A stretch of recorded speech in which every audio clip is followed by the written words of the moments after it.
પાટણ જિલ્લામાં ભારે વરસાદને પગલે નીચાણવાળા વિસ્તાર તેમજ સોસાયટીઓમાં પાણી ભરાઈ ગયા હતા. હવે તંત્ર પાણીના નિકાલ માટેની કામગીરી કરી રહ્યું છે. મકાનોમાં વરસાદી પાણી ભરાઈ રહેતા રોજિંદા જીવનમાં અસર પહોંચી હતી.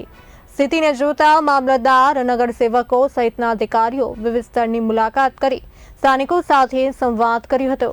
હાલ ડ્રેનેજ લાઇન અને પાણીના નિકાલની કામગીરી કરવામાં આવી રહી છે.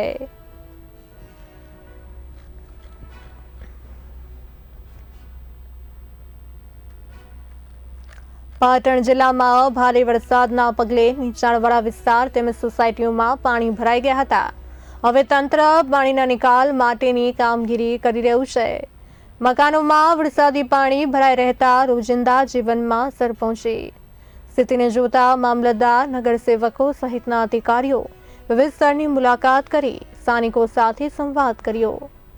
હાલ ડ્રેનેજ લાઇન અને પાણીના નિકાલની કામગીરી કરવામાં આવી રહી છે.